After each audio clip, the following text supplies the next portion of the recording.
छत्तीसगढ़ विधानसभा में बजट अनुदान मांगों पर चर्चा हुई। कृषि मंत्री रामविचार नेताम के बजट अनुदान मांगों पर चर्चा हुई। सत्ता पक्ष और विपक्ष के सदस्य अनुदान मांगों पर अपनी बात रखे और सत्ता पक्ष के विधायक कृषि विभाग के अनुदान मांग का समर्थन किया। विपक्ष विरोध कर रहे हैं।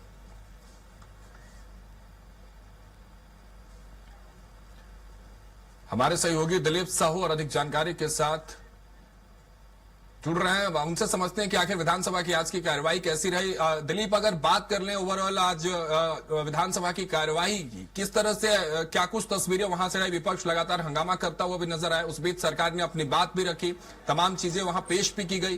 क्या तस्वीरें रही आज पूरे दिन भर सदन के भीतर?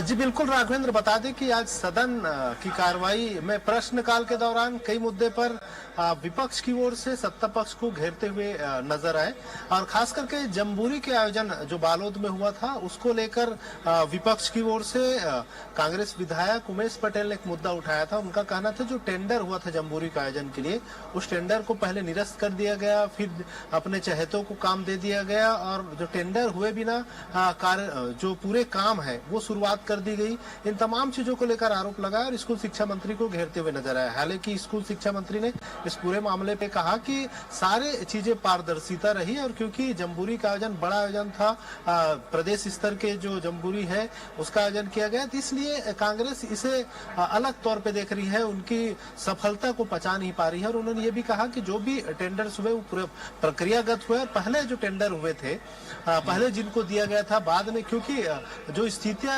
पैदा हुई थी अलग अलग मामले में, उसमें जिला प्रशासन की ओर से निरस्त किया गया था, फिर से नए टेंडर बुलाकर और उसमें जो जो कमियां हैं उसमें शिथिल करके फिर उसको फिर से दिया गया और योग्य व्यक्ति को पारदर्शी ढंग से दिया गया। इस तरह के आरोप उन्होंने ये बातें रखी। हालांकि कांग्रेस लगातार आरोप लगाते रहे और मंत्री जी के जवाब से संतुष्ट होकर सदन से वॉकआउट कर गए।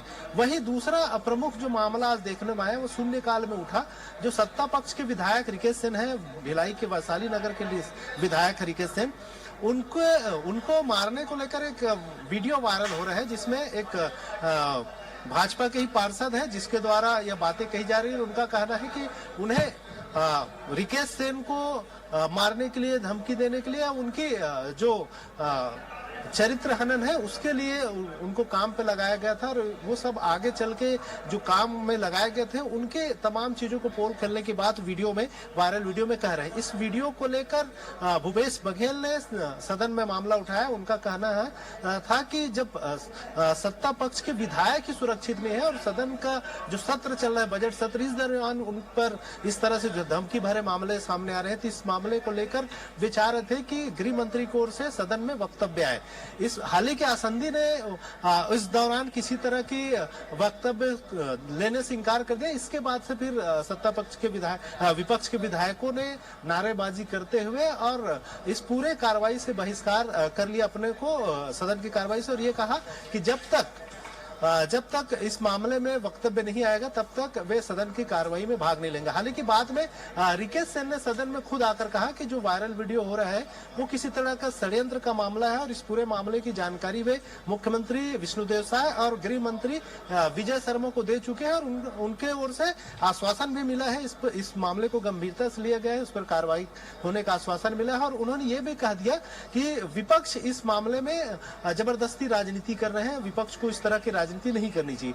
उनके वक्तव्य आने के बाद से ही फिर विपक्ष के तमाम विधायक वे सदन की कार्रवाई में फिर से शामिल हुए। हालांकि इस मामले को लेकर फिर से भूपेश बघेल ने मामला उठाया और उन्होंने कहा कि क्योंकि सत्ता पक्ष के विधायक का सदस्य का मामला है और इस तरह से जो धमकी भरे वीडियो वायरल हुए, इस मामले में आसंदी की ओर से दिशा निर्देश आना चाहिए। तो आसंदी ने सीधे तौर पर संसदीय कार्य मंत्री को दिशा निर्देश देते हुए कहा कि एसपी और कलेक्टर से इसमें बात करके इस पूरे मामले की जांच करवाई जाए और इस मामले में संज्ञान में लिया जाए। इसके बाद फिर संसदीय कार्य मंत्री ने इस पर संज्ञान लिया। इस तरह से इस पूरे मामले को लेकर काफी हो हंगामा और पटाक्षेप देखने को मिला और कुल मिलाकर यह मामला आज दिन भर चर्चा का विषय रहा। जी ठीक है दिलीप, बहुत शुक्रिया हमारे साथ जुड़ने के लिए। मतलब आज भी जो कार्रवाई थी वो हंगामे की भेंट चढ़ गई और विपक्ष लगातार हमेशा की तरह वॉकआउट करते हुए नजर आया। बहुत शुक्रिया दिलीप हमारे साथ जुड़ने के लिए, तमाम जानकारी आपने साझा की।